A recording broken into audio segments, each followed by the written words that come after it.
Tere, mina olen Angelika ja täna teeme podcasti kinnisvarast filtrite. Meil on külas Arko varamaaklerid Joshua, tere! Tere! Ja Ribana. Tere! Tere! Lühidalt endast paari lausega. Kes te olete, kust te tulete ja mis on võib-olla teie hobid? Ma siis alustan. Mina olen Ribana. Olen Arko Vara kutseline kinnisvaramaakler, kinnisvara hindaja ja müün ka Lutteri kvartalit, mis on siis Arko Vara üks selliseid suuremaid arendusi hetkel. Mul on üks tütar ja tegelen boksimisega, jõusaalitreeninguga ja ülejäänud aja olen kas siis perega või müün kinnisvara. Aitäh sulle! Wow. See oli muljetavaldav. Ma ei tea, kas ma julgen isegi rääkima hakata. Ta boksi pole ettevaatlik. Ma mõtlesingi, et see on siuke ootlik, et kui siin peaks, siin ongi siuke boksiringmeelne, et kui midagi peaks minema käest ära, siis saame sparrima hakata. Õnneks või kahjuks ei ole sparrinud. Ma olen turvaliselt boksikotiga. Boksikotiga, okei. Ma siis alustan ka oma treeningkavast. Mina olen Brasiilia jiu-jitsut teinud, nii et põhimõtteliselt täpselt vastupidine boksile. Mis see jiu-jitsu on? See on nagu maas võitlus põhimõtteliselt siis, ehk siis kägistamised, igasugused lukud, mingid sellised asjad. Ma olengi nüüd suht pikalt pausil olnud põlevigastuse pärast.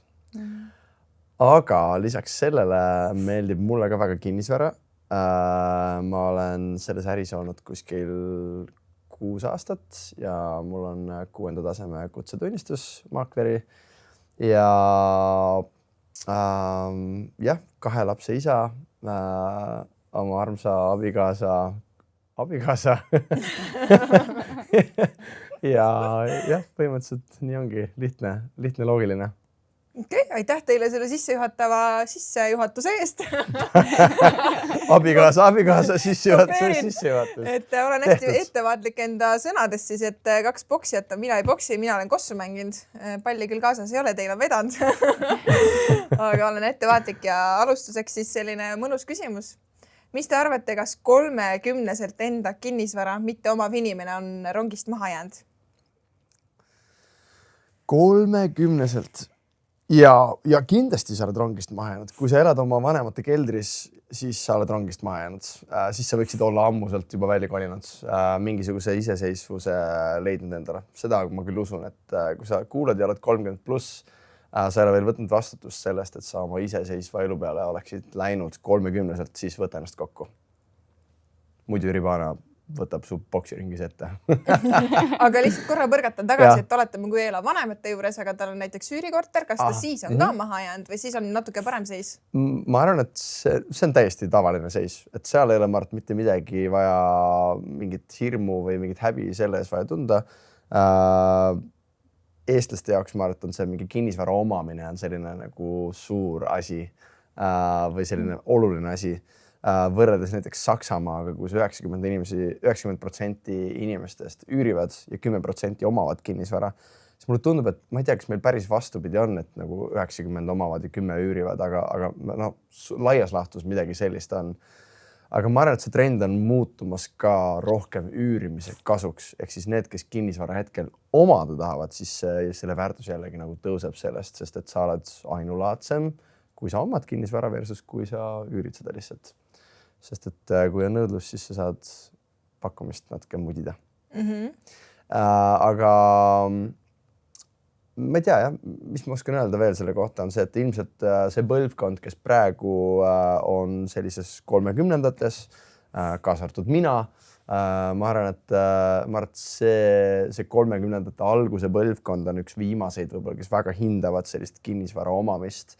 Nooremad on võib-olla rohkem selle peale väljas, et mul oleks vabadus, mul oleks mingisugune selline vaba tunne, et ma saan ükskõik mis hetkel öelda, et näed, nüüd ma ei tea, lähen kuskile palile ja töötan seal nagu läbi veebi kuskil või mis iganes. Et jah, ma arvan, et lühiajalises perspektiivis see on täiesti okei. Kui see ongi su elustiil, siis palun väga. Aga kui sa mõtled nagu rahatarkuse peale, kui sa mõtled kapitali kasvu peale, kui sa mõtled investeerimise peale, siis kinnisvara päris okei koht, kus seda teha. Kas see vastas su küsimusele? See vastas küll, aga ma korra küsin ka seda, kas ainuüksi üürimine, näiteks oletame 35-40, tundub ka läbikukkumisena? Ei, ma arvan, et mitte. Ma ei tea, miks peaks olema? Selles mõttes, et ma just ühe kliendiga rääkisin, kes käis Luteri kvartalis, käis kohtumisel. Ma müün koos Ribanaga, müümegi Luteri kvartalit, oleme nagu vastutavad selle eest. Hetkel on meil käimas siis nagu eelmüük, siis pigem meie nagu VIP-klientidele. Kui ma õigesti aru saan, siis võib-olla Swedis ka mingisugused privaatpangandusinimesed võiksid selle kohta huvi tunda. Aga just rääkisin ühe kliendiga, et see kvartal ei olegi kõikidele, et kes sinna suudavad osta, siis suudavad osta ja kes sinna osta ei suuda, siis tegelikult üürivad. Aga laias laastus päeva lõpuks ma saan ikkagi öelda, et ma elan Luteris. Isegi kui ma üürin, siis ma saan öelda, ma elan Luteris. Ja keegi ei hakka mult küsima üürilepingut või ostu-müügilepingut, et näita, kuidas sa selle korteri ikkagi said. Päeva lõpuks tegelikult on inimestel suht suva. Aga see, et sa saad seal elada, ma arvan, et see annab nagu igalühele, nii ostjale kui ka üürnikule, annab nagu ülisuure mõnusa siukse nagu staatuse upgrade'i, et sa saad seal elada, sellest tuleb lahe asi. Tundub, et Luter on võrdusmärk luksus. Ma arvan, et elukvaliteet lihtsalt, nagu kui sa otsid sellist 15 minuti linna enda ümber, kus sa, ma ei tea, vahet ei ole, kas sa rattaga, autoga, jalgsi, trammiga tahad minna kuskile, siis kõik on käe-jala juures.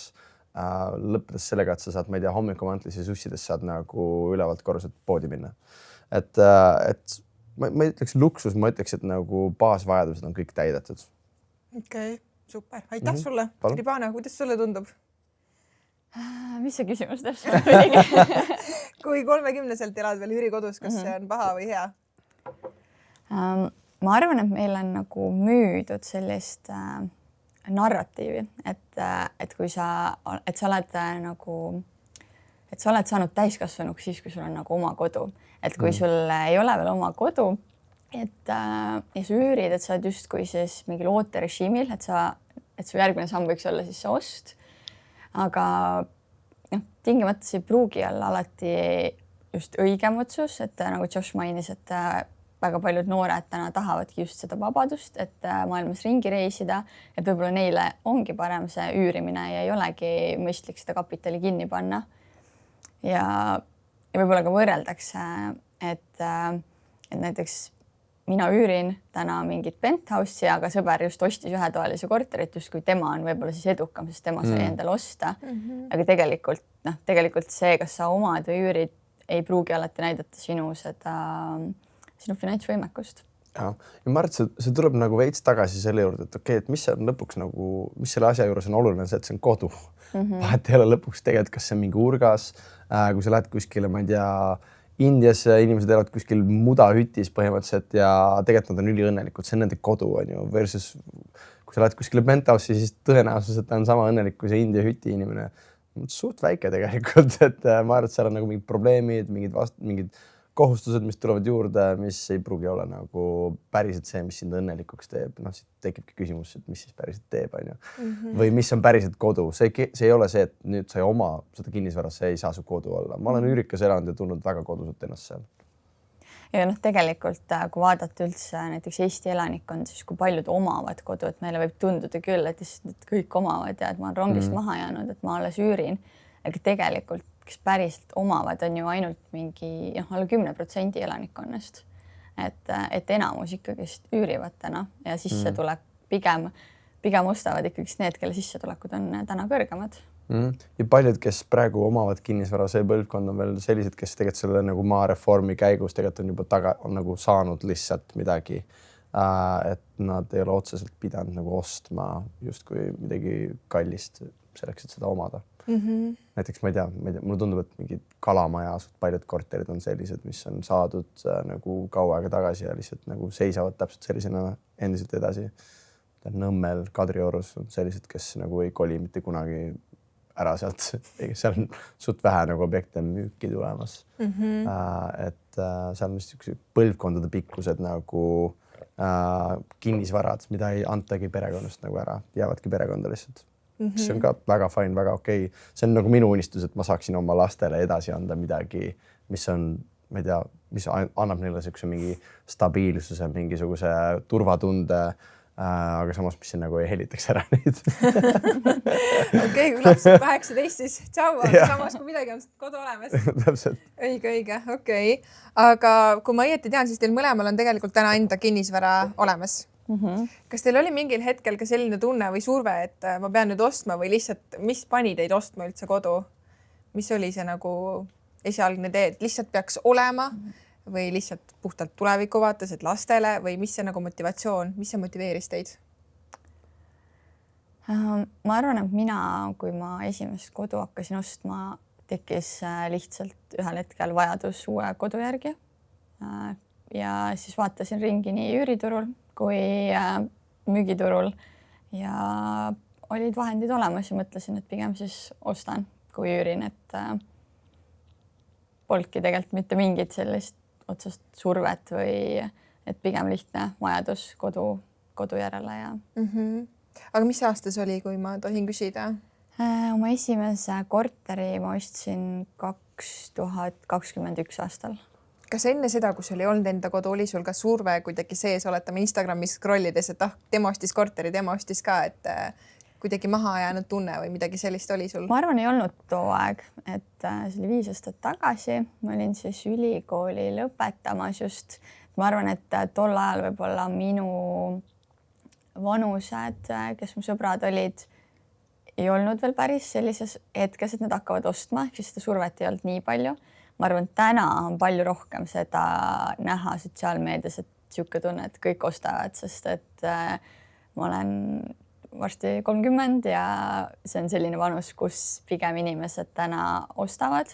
Et just kuulasin siin ühte KV podcasti, kus siis ühe panga esindaja käis rääkimas ja ütles ka, et nende panga näitel selline keskmine ostja on selline 30–40 aastane.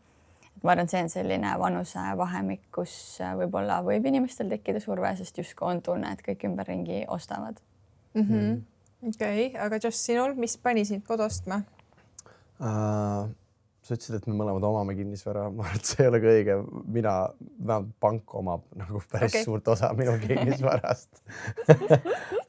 Mis on teine teema, tegelikult see on nagu suht suur arvamus on see, et ma kogun oma kopikad kokku, ma ei taha mingit laenu võtta, ma tahan nagu hoida sellest eemale, ma ikkagi nagu ei taha laenuori olla.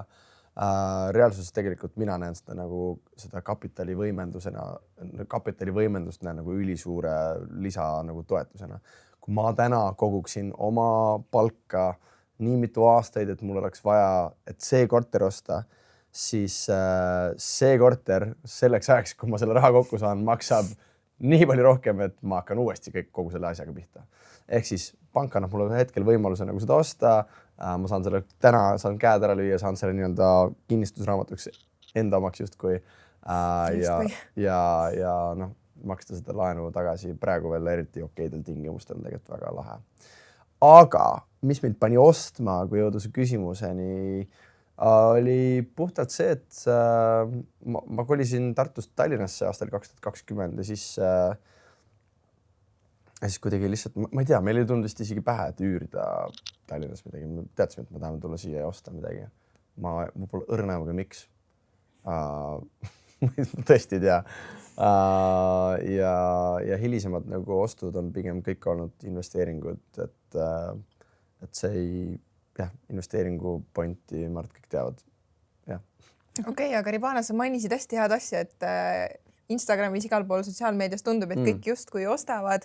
Et kus see tuleb, et miks seda tehakse või miks selle inimesed vaatavad ja tunnetavad, et okei, ta ostab või kus see nagu sisetunne tekib sellel, kes seda nii-öelda paneb, miks ta seda teeb sotsiaalmeediasse ja sellel, kes seda vaatab, et mis tunded tal on, et kui selle teema juurde korra tulla?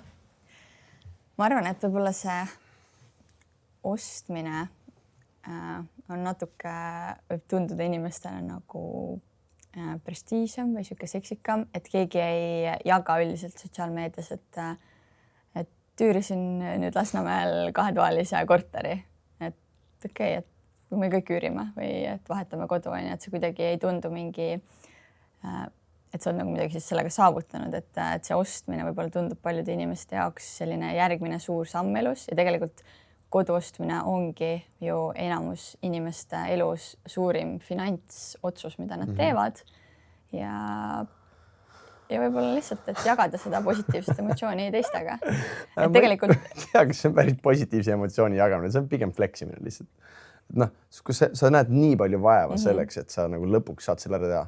Muidugi ma näitan seda kõikidele. Noh, see on nagu, mulle tundub, et meie ühiskonna nagu sihuke standard, et kui ma midagi teen, on see nagu heategu, on see, ma ei tea, suur ost, on see mingisugune muu asi. Ma tahan seda näidata, ma tahan nagu mingit emotsiooni või mingit reaktsiooni saada kuskilt. Mulle tundub see nagu suht loogiline.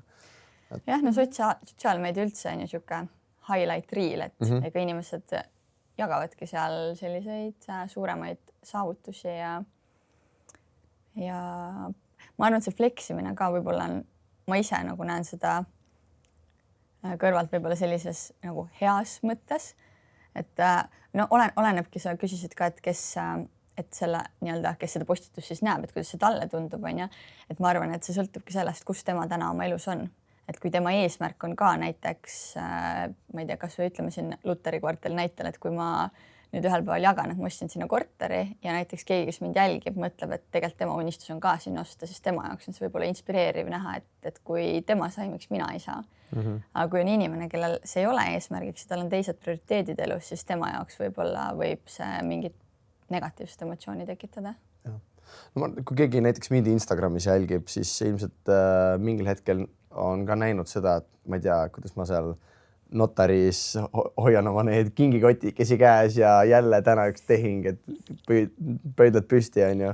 Et noh, ma olen proovinud viimasel ajal minna rohkem nagu sellest, et ma lihtsalt nagu fleksin oma mingite saavutustega, minna selleni, et rääkida, mis lugu selle nagu saavutuse taga on. Mulle tundub, et see on palju nagu põnevam, kedagi tegelikult ei huvita, mitte korterit ma eelmisel kuul müüsin või mis mu mingi käive on aga tegelikult on palju põnevam kuulda, miks need inimesed just selliseid otsuseid on teinud, miks nad on müümas, miks keegi ostis, mis mingi põnev olukord, seal oli jälle mingid, ma ei tea, dokumendid korrast ära, kuidas me selle lahendasime, mingid sellised põnevad seigad on nagu rohkem see, mida ma vähemalt viimasel ajal olen proovinud jagada. Ja olen saanud ka üli head feedbacki inimestelt, et see on täiega põnev või sellest oli abi mulle või sellest oli kasu nagu. Ma arvan, et selle lugude jagamise taga on ka veel see, et võib tunduda, et kõik ostavad, aga et kuidas nad siis tegelikult ostavad, et ma arvan, paljud noored, kes täna ostavad, et ütleme seal 20 kuni 30 aastased, väga harva on see, et sa oled suutnud selle sissemaksu raha ise koguda, et ütleme, kui sa tahadki osta siin sellist suurt korralikku perekodu, kas siis korterit kuskil linnas või linna ääres, vähemalt 400 000, 20% sissemaks 80 000, et 20 aastasena seda 80 000 koguda, isegi kui sa kogu palga paned, iga kuu kõrvale, sa ei kogu seda raha aastaga kokku, et tegelikult need lood seal taga on need, ma arvan, mida väga vähe tegelikult räägitakse, mida võiks rohkem rääkida, et tihtipeale ongi need inimesed, kes väga noorena on alustanud kinnisvaraga, võib-olla ongi olnud, väga heal turuhetkel ostnud, aga tegelikult seal taga võibki olla, ütleme, ma ei tea, isa ostis või ema andis sissemaksuraha või said hoopis vanaemalt päranduseks, et need lood alati ei ole nii mustvalged, et Aga miks sa arvad, miks seda ei jagata, et kus see raha tuli, et kas oli kuskilt vanaemalt pärandus, et miks seda ei taheta jagada siis? Võib-olla kas see Instagrami ajastus surub nii palju siis peale, et lihtsalt ei julgeta, ei tahetakse seda ilusamat pilti maalida? Ma arvan jah, et üritataksegi seda pilti veel eksklusiivsemaks ja ilusamaks maalida. Mis sa arvad, Josh, miks ei julgeta jagada või ei taheta jagada? Ma ei tea, Marti inimestel ei tule lihtsalt see nagu pähe, et nüüd ma peaksin seda jagama. Pigem on lihtsam minna ja teha üks naeratav nägu ja selfie kuskil seal köögis ja öelda mina uues kodus versus see, et nagu ma ei tea, aitäh vanaema, et sa oma mingi terve pensioni mulle üle kandsid, et ma saaksin selle asja teha. Aitäh ema, isa, et te nii palju vaeva nägite või ma ei tea, mis iganes nagu, et seda on raske teha, Marti. See on nagu veits läheb sinna sellisesse nagu haavatavuse nagu kategooriasse, et kas ma julgen olla oma jälgijate ees haavatav või mitte. Pigem internet on suht kuri koht kommentaarid on suht kurjad by default, ma ei tea, mulle tundub, et Eesti on nagu rekordiliselt kuidagi mingi artiklite kommentaariumis, ma olen nagu hoidun väga eemale sealt, aga ikka nagu näed ja siis tegelikult on väga õudne, et ma arvan, et inimestel on raske olla haavatav, sest et nende identiteet on enamjaolt üles ehitatud sellest, mida teised nendest arvavad, mis tähendab seda, et nad ei julge nemad ise olla, mis tähendab seda, et kui ma ütlen, et mu vanaema andis mulle 20 kilo versus, et mina uues köögis, siis mul on nagu, ma jään nagu vähem radarile, kui ma lihtsalt teen selle selfie ära versus see, et ma hakkan rääkima, mida mu vanaema mulle kinkis. Et ma arvan, et laias laastus võib-olla see psühholoogiliselt on see nagu mõttekäik, mis inimestel kas on või isegi ei mõtle selle peale enam. Nõus. Aga kui tulla nüüd korra niimoodi kinnisvara juurde tagasi, mis te arvate just kui vaadata seda nooremat põlvkonda, kes võib-olla ootavad, et ühel hetkel ma ostan, kogun raha kokku või saan pärandi või mida iganes veel, et kas halvem on oodata ja karta teha see vale otsus või ikkagi võtta, osta ja ajas loksub kõik paika? Jällegi nagu see vale otsus, millest see sõltub, on ju. Ma mäletan, minu esimene korter oli Kristiines, mis me ostsime, oli Kristiines, Panelka, 5. korrus, ilma liftita ja see oli minu ja mu abikaasa jaoks sellel hetkel, see oli nagu wow, see on kõva korter, seinad on valged, köök ei ole nagu mingisugune, ma ei tea, mis iidamast ja aadamast ajast. Plaadid on valged, mitte mingid tumerohelised nõukaaegsed. Meie jaoks see oli see, et wow, see on kõva korter. Ja no, siis hakkasid nagu inimesed külla tulema meile, ma olin mingi nagu siuke eleveli, siuke poisike, et mis te korterist arvate siis nagu. Ja kõik olid sealt mingi päris okei. Ei olnud seda, et mingi wow, te olete nagu on top of the world, mis me enda arust nagu olime ja tegelikult see ongi kõige olulisem nagu, et sa teed, päeva lõpuks sa teed seda, kui sa teed seda enda jaoks, siis lahe, kui sa teed seda nagu teiste jaoks, siis sorry, aga kellegi jaoks sinu, mis iganes lahe korter on alati mingisugune kehv korter. Ja ta võib-olla ütleb sulle seda sellepärast, et ta lihtsalt kade või siis ta päriselt on lihtsalt mingi snoob. Et ma ei tea, kas ma see üldse vastas su küsimusele või mitte. Pigem mitte vist. Vastas. Okay, las ta olla nii, ma saan aru, aga kuidas sulle, Ribana, tundub, et kas pigem on, et ootan seda paremat hetke või?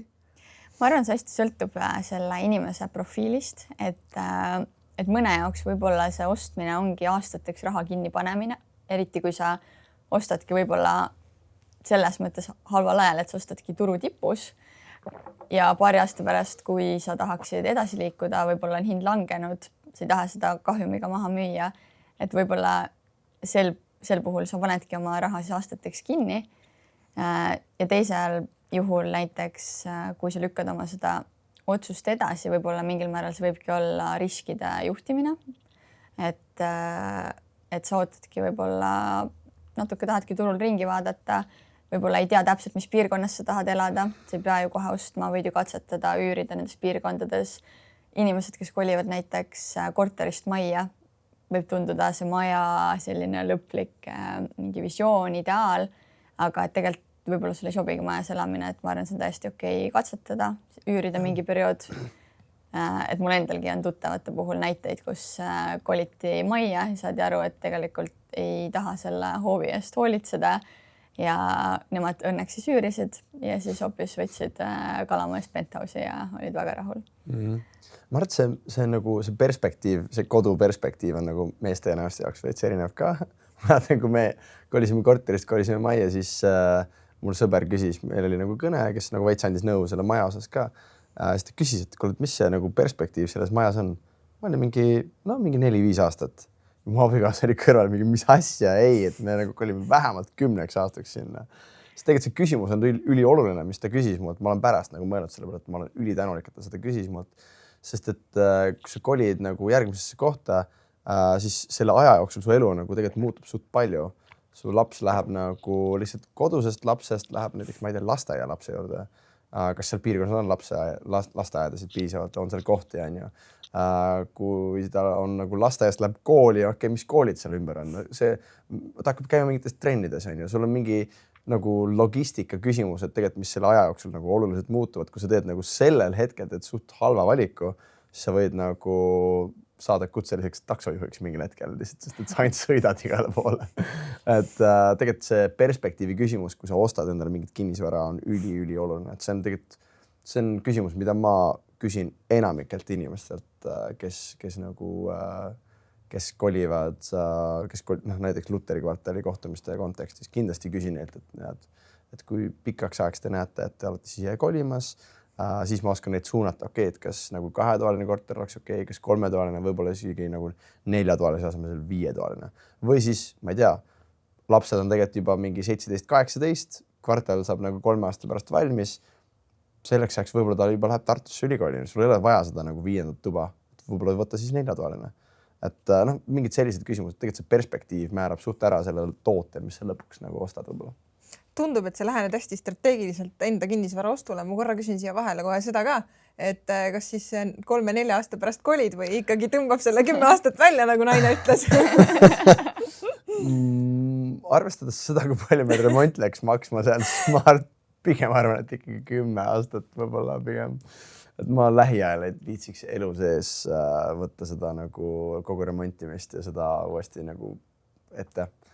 Aga ma arvan, et see ei ole kindlasti meie forever home, et mul on nagu mingi nägemus, võib-olla mingi unistus, et kus see võiks olla.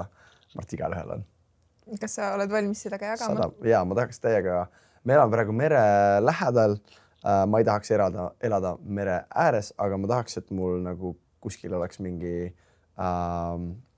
voolav vesi, selline nagu ideaalis jõgi või järv. Ja siis ma tahaks, et seal oleks mingisugune reljeef sellel kinnistul.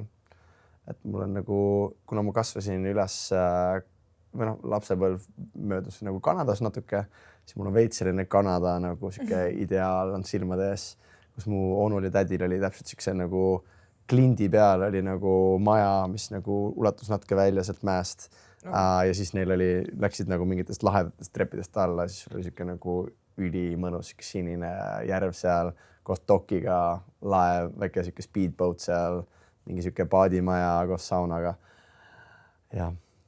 Kõlab päris mõnusalt, aga ma ütlen ausalt, mul tuli kananahk peale selle peale, kui sa ütlesid, et see on kuskil seal ääre peal, et kui turvaline see on, et kui näiteks lapsega pere.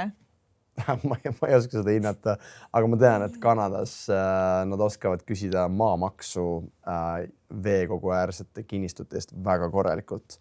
Versus meil, ma ei tea, kas meil eristatakse nagu veeäärset kinnistut versus nagu mitte veeäärset kinnistut maamaksu mõttes. Vist mitte. Et seal nad on selle nagu läbi närinud, et saame korralikult küsida. Loodan, et keegi maksuametist ei kuule seda või kuskilt sealt. Poliitikud. Ja, täpselt. Ei, ärge sellist asja tehke, cancel. Selle teeme mustvalgeks võtame maha. Täpselt, võtame välja. Aga Ribana, sinu strateegia või plaan, kas sa tahad enda kodus olla pikemat aega, 4-5 aastat või mees ütleb 10 aastat vähemalt? Ma arvan, et meil on selles mõttes sarnaselt nagu Josh mainis, et no Josh ütles, meestel naistel on tihti see erinev. Et mul mees ka kogu aeg tuletab nagu meelde, et me ei pea täna ostma seda kodu, mis on meie see final goal, kus me elamegi elu lõpuni. Mina võib-olla rohkem vaatan ringi niimoodi, et ma tahaks ikkagi seda, tahaks juba sinna unistuste lõplikusse koju kolida.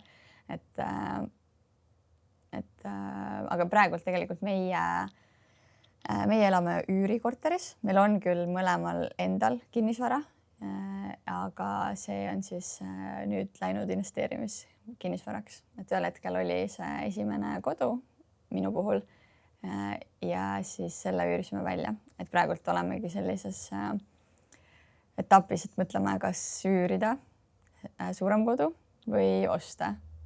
Et seal on ka mõlemal päris tugevad argumendid, et kumb oleks parem. Kumb võidab? Kusjuures me oleme rääkinud sellest, ükskord ma autoga sõitsime koos, siis sa rääkisid sellest, ma küsisin, et mis see nagu, ja kusjuures ma ei osanud nagu mingit adekvaatset nagu vastust või mingit lahendust pakkuda, sest tegelikult mõlemal poolel ongi väga tugevad argumendid, kas nagu üürida või osta, et tegelikult on nagu, see on hästi individuaalne. ja Ribana just pani Instagrami, pani ühel hommikul, pani ühe pildi, et täna kodukontor ja siis oli siuke ilus nagu ilus päike paistis sisse, siuke tume kalasala parkett, ilus hele mööbel, et sa oled väga ilus kodus. Eks ma ise olen ka nagu mõelnud, et kumb oleks siis parem, et kas ilus kalamaja või kesklinna korter, kuhu paistab sul seal kõrgel korrusel see hommikupäike sisse või kuskil linnaäärne kodu, kus sul on oma murulapp, et see on päris raske otsus. Viskate minti. Me võime kodud ära vahetada korraks, siis saad testida. Aha, teie teete siis remondi edasi. Ei, meil remont on üks tehtud, te saate me oleme ühte korterit elukaaslasega flippinud küll, nii et meil on see remondi tegemine selge. Ei, ärge seal palun flippige midagi, meil on kõik nii, nagu me tahame, et oleks, palun. Tulete tagasi, plaanid on rohelised. Vahetage linad ära ja siis on sellest piisab nagu. Okei, aga kui me tuleme praegu koduotsijate juurde, siis teie maakleritena, mida te soovitaksite ühele noorele inimesele, ma ei tea, kes on näiteks 26, 27, kus ta peaks alustama? Ei ole vahet, kas ta elab praegu üürikas vanemate kodus või mis ta peaks tegema, kuhu poole ta peaks liikuma, et osta endale see unistuste kodu? Ma arvan, et see kõik algab nagu mingisugusest finantskindlustundest, et ma tunnen, et mul on nüüd piisav kindlustunne, et ma saan edasi liikuda. Ja see kindlustunne tuleb nagu tagasi mingite finants nagu nõuannete juurde, et sul on mingisugune rainy day fund, mingisugune raha, mis sul on kõrvale pandud selleks, et kui midagi ootamatut juhtub, siis sul on need kulud on kaetud. Sealt edasi sul on nagu mingi kindlustunne, ma ei tea, su sissetuleku osas, et sa tead, et see on stabiilne, et see ei kõigu. Või et kui sa ettevõtja oled, siis et su ettevõtte nagu saab sulle piisavalt nagu stabiilset palka maksta või dividende maksta. Et mingid nagu sellised baasasjad võiksid olla paigas. Ma arvan, et see on selline info, mida tegelikult, kui sa lähed kuskile panka näiteks halduri juurde, siis ta teeb sulle ka suht sellise nagu lihtsa crash course'i, et kuidas nagu sinna rongile hüpata. Meie tegime seda ja meile väga viisakalt öeldi, et te ei kõlba laenu saamiseks praegu. Me saime väga viisakalt korvi, aga me oleme tänulikud selle eest, sest et see pani mõtlema veits teistmoodi, aga me saime lõpuks pool aastat hiljem selle sama korteri, mida me toona tahtsime ikkagi, nii et kuidagi üleloomulikult oli see juhitud. Aga mida te selle poole aasta jooksul siis muutsite, et kas rohkem dividende või? Jah, kuna me mõlemad oleme nagu ettevõtjad, siis pidigi nagu endale palka maksma rohkem juurde ja see oli okei ja me elasime Tartus edasi siis pool aastat ja tänu sellele, et me pidimegi Tartus elama ja veits raha veel koguma, siis ma tegelikult üldse alustasin kogu selle kinnisvaratööga. Et kui oleks sellel hetkel pank olnud siis ma oleks tulnud Tallinnasse ja ma arvan, et teinud siit midagi täiesti muud, ilmselt nagu muusikaga tegelenud edasi. Aga kuna meil oli see nagu tagasilöök Tartusse, siis see andis nagu platvormi selleks, et hüpata nagu siia hakata kinnisvaratööd tegema. Nii et elus on tihti see, et samm tagasi, aga siis jälle nagu 2 mitu sammu ette. Okei, väga hea. Aga mida sa soovitad inimesele, mida ta peaks täna tegema võib-olla ise ka finantsiliselt, kui ta mõtleb, et ma tahan panka minna, aga ma ei julge, võib-olla see on korvi ja ta tunnetab ise ka, et ta saab arvatavasti korvi, et mida ta saab teistmoodi teha, et kas tehagi siis endale Excel, kus on plussid, miinused, kus ma saan kokku hoida või mis on see, mis päriselt aitab? Ja kas oled ise ka Excelit teinud millalgi? Proovisin küll teha mingit pere budgetit, aga ma see ei õnnestunud väga hästi. Me kõik oleme proovinud seda. Kas läheb lihtsalt meelest või? Jaa, see on mingi esimene kuu oled hästi entusiastlik ja siis järgmine kuu lihtsalt oled mingi suvalas olla. Kuu on hea, ma pidasin ise nädala vastu. Aga ma soovitaksin, et piinlik ei pea olema, lihtsalt vali vastav elustiil, mida elada vastavalt oma sissetulekule. Et ära ela nagu suuremalt, kui sa suudad. See tuleb jälle veits selle nagu identiteedi küsimuse juurde, et kas ma elan nagu enda jaoks või teiste jaoks. Et kui sa pead tõestama teistele midagi rahaliselt, mis käib üle sinu jõu, siis see võib-olla ei ole nagu õige seltskond, kus olla üldse. Sina, Ribana, oled teinud Excelit ja võib-olla mida soovitad ka teistele, kes tahavad kuidagi kaalu peale kõik saada enda elus, et osta kinnisvara? Ma arvan, et esimene samm on üldse see, et rääkida kellegi spetsialistiga, ütleme, kas siis maaklerilt paluda abi või minna otse pangaga rääkima, et üldse aru saada, kus sa oled oma elus, et ma arvan, et kõige tähtsam oleks panna paika see, et võib-olla vaatadki siin iga päev KV-s neid penthouse'e, aga tegelikult sa ei saa endale isegi ühetoalist korterit lubada, sest et sul on liising, sul on võetud järelmaksuga, ma ei tea, teler, mingid soundtrack'id, võib-olla autosse. Kasiinos meeldib käia. Kasiinos meeldib käia, on ja, et sa mõtled küll, et kontol on olemas 50 000, aga tegelikult sa ei oska sinna sisse arvestada neid ülejäänud kohustusi, mis sa tegelikult endale võtnud oled. Et ma arvan, et kõige parem olekski rääkida pangaga, et pank üldiselt ei ütle sulle ei, ta ütleb sulle jah, aga et tee ennem korda see, maksa näiteks tagasi endal see laen ja siis vaatame uuesti su finantsid üle. Suht safe ja anonüümne on ka laenukalkulaatorid, et mängida nendega lihtsalt vaadata, mis need ütlevad, aga nendega võibki sellega nagu alt minna, et sa ei tule selle pealegi, et mul tegelikult see liising 10 aastat tagasi võetud või... Muidugi, aga nagu esialgseks selliseks mingiks filtriks, nagu ta annab mingisugused parameetrid annab kätte ja loomulikult siis nagu minna nagu süvitsi rohkem. Aga teie nüüd inimestena, kes tegelevad nii uusarenduse kui ka järelturuga, mida te soovitaksite täna osta ja millest sõltub, millise valiku peaks tegema? Ma arvan, et nii järelturu korteril kui uusarendusel on omad plussid ja miinused, et võib-olla enda jaoks kaaludagi läbi, et mida sa täna oled otsimas. Et ütleme, kui osta järelturgu, sa saad juba sisustatud korteri, uusarendust ostad, sa ostad täiesti tühjana. Samas jällegist uusarenduse puhul sul on endal see vabadus sisustada nii, nagu sina tahad. Järelturu korteril ka saad välja vahetada. Mis veel? Näiteks kui tuua siin Lutteri näitel, siis täna sa maksad ainult sissemaksu, sul on 3 aastat aega, et koguda seda raha ja sa saad uue asja. Kui sa tahad osta täna juba järelturult, siis sul peab täna see laenuvõimekus olemas olema. Et kindlasti paljuski võib-olla ka igakuised kulud, et ma arvan, uusarendused enamasti tänapäeval on A, B, võib-olla veel jääb C energiaklassiga. Vanematel majadel juba võib see olla D, polegi energiaklassi, kuigi alati energiaklassi määra muidugi kulusid, aga ikkagist need igakuised kulud jällegist võivad olla uusarendustel soodsamad. Et näiteks keegi ei ehita täna enam kortermaja Tallinnas, kus oleks elektriküte. Järelturul sa võid leida palju selliseid, ütleme, puitmaju Kalamajas, kus sul on käinud elektriküte ja kui siin vahepeal elektrihinnad läksid väga üles, siis ka sügavusid kulud võivad minna üles. Ütleme maja enda seisukohalt ka, et kui sa saad ikkagi uusarenduse, sul on garantii peal, sa võid tegelikult mitu aastat rahus olla. Kui arendajal on hea maine ja tuntusturul, siis üldiselt mingit kräppi ei tehta. Kui sa stad järelturult, üldiselt ikkagi, ütleme isegi siin 10 aastat vana maja puhul sa pead juba arvestama, et mingid asjad hakkavad amortiseeruma.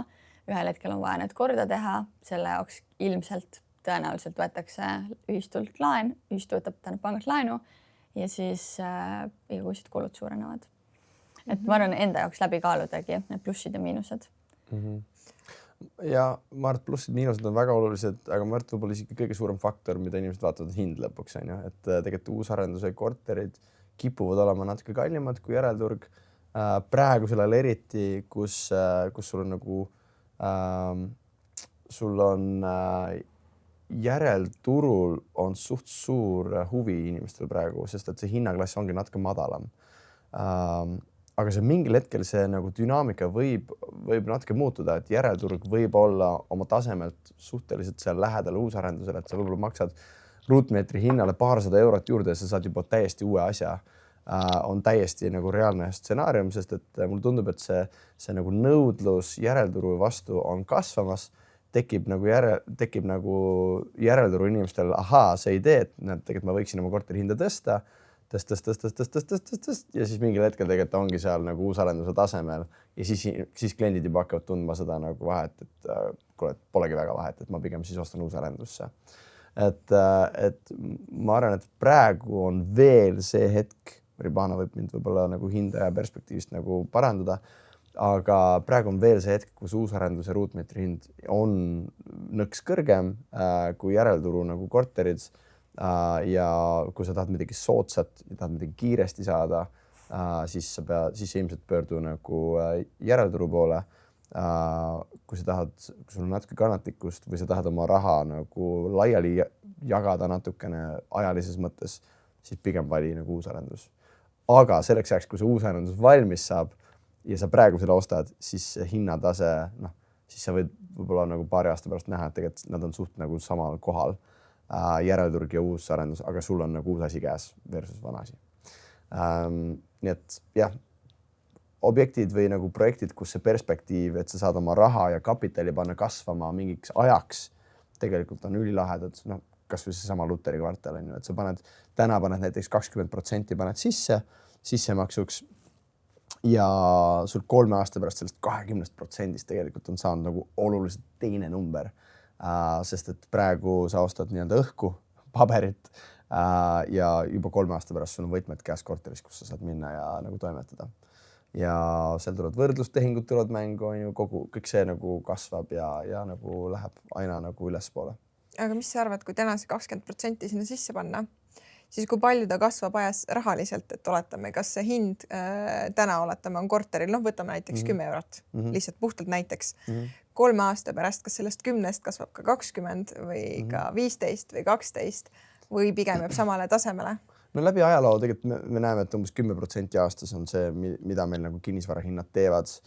Mõni aasta, ma ei tea, 2021, 2020, umbes 20%, viimasel ajal pigem rohkem seal 5, midagi sellist, on ju. Aga läbi ajaloo nagu 10% keskmiselt umbes. Ehk siis päris okei, kui sa 20% paned sisse sellest, siis sul tuleb nagu siis seda ikkagi pigem kasvutrendis. Ma arvan, seal on veel see oluline, et kui sa ostad endale kodu, siis sa ei tohiks seda vaadata, paratamatult ikka inimesed vaatavad seda kapitali kasvu, aga et kodu vaadata kui investeeringut ei ole ka võib-olla päris õige, sest nii sa lõpuks ei saagi endal seda kodutunnet võib-olla, mida sa tegelikult taga ajad. Ja ma arvan, teine asi, et lisaks sellele, et sa valid kas järelturg või uusarendus, on ka oluline see, et mis piirkonda sa valid. Et kui sa ajad taga seda kapitali kasvu just, et su siis koduväärtus tõuseks, siis võib-olla vaadatagi just neid piirkondi, kus täna see infra areneb. Et ütleme Tallinna näitel näiteks meie enda arendus siis Kodulahe asub seal Stroomi ranna ääres, kus ümberringi piirkond tegelikult väga areneb. Hipodroomi seal kõrval on ja siis Lutteri kvartali näitel on ja Veerenni asum kindlasti väga arenev piirkond, kõrval on Merko uus Veerenni, tuleme meie oma Lutteriga, Tallinna vangla osteti ära, hakatakse arendama, et nagu sellised piirkonnad, kus see infra on näha, et see lähiaastatel võiks areneda, näiteks Rail Baltica äärsed alad, et võib-olla kapitali kasvu tagades siis just jälgida ka seda, et millisesse piirkonda sa ostad. Aga kuidas see täna välja näeb, et kui ma ostan asja, mis valmib 3, 4, 5 aasta pärast, et kuidas see protsess, et kas alguses on siis nii-öelda see võlaõiguslik tehing, millal siis inimene peab selle muu osa välja maksma ja kuidas see käib, et kui inimene täna mõtleb, et ta tahab uut arendust osta? Tegelikult seal midagi keerulist ei olegi. Täna maksadki sissemaksu 20%, läheme notarisse, teeme võlaõigusliku lepingu, mis on siis notariaalne broneerimisleping ja ülejäänud 80% siis, kui valmis saab. Ja üldiselt siis ongi nii, et 20% on see, mis ongi sinu oma finantseering, tuleb nii-öelda sinu taskust ja ülejäänud 80% finantseerib siis 3 aasta pärast pank. Et oleks mõistlik täna juba pankadega suhelda, et aru saada, mis sinu finantsvõimekus üldse on, et ei juhtuks olukorda, kus sa 3 aasta pärast hakkame kokku leppima asjaõiguse aega ja tuleb välja, et tegelikult sa ei saagi selle summale laenu. Et täna oleks mõistlik pankadelt uurida, mis sinu võimekus on, aga tegelikult täna sa ei pea pangalt veel mingit laenu võtma. Et oluline on, et sul oleks omal sissemaks ja paljud on mures selle pärast, et näed, kui ma selle võlaõigusliku lepingu ära sõlmin, siis ma pean hakkama juba mingit laenumakseid maksma, aga tegelikult ei. Et see juhtub alles siis, kui sa pangaga laenulepingu oled sõlminud ja liikunud nagu sealt nendega koos edasi. See toimub siis, kui me oleme valmis sulle võtmeid kätte andma. Aga ma küsin korraga selle, kas sa oled ise valmis Lutterisse endale korteri ostma? Jaa. Tegelikult me mõlemad juba broneerisime endale midagi küll, aga täna veel me ei müü kõiki maju, et aga ei, meil endal üldse majasiseselt Arco Varas on selline FOMO seal kontoris kõigil, et kui me selle müügiga alustasime, siis hästi paljud ka oma inimesed ostsid või ütleme, broneerisid siis kortereid, sest me teame, et see on äge projekt ja endal on usk suur, et siis käis seal väike võitlus meil ka. Teie on omavahel, et oligi siis nii-öelda boksitrenn või kuidagi? Me omavahel ei sparrinud, aga seal osad teised. No, mulle tundub, teiega on ohtlik. Meiega on väga safe. Okei, selge. Aga lõpetuseks, mis te soovitate inimesele, kes tahab täna kodu osta? Üks siuke lühike konkreetne soovitus.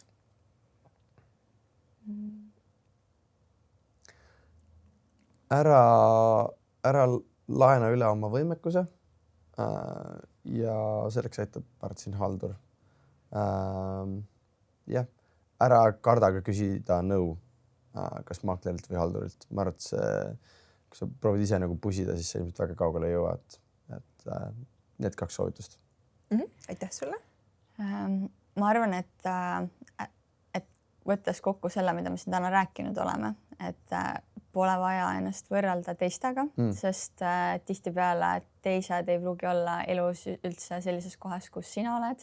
Et me kipume ennast võrdlema inimestega, kes on võib-olla meist juba 10 aastat vanemad, kellel on võib-olla edukam karjäär olnud, kellel on võib-olla lapsed, kellel on üldse teine elutee.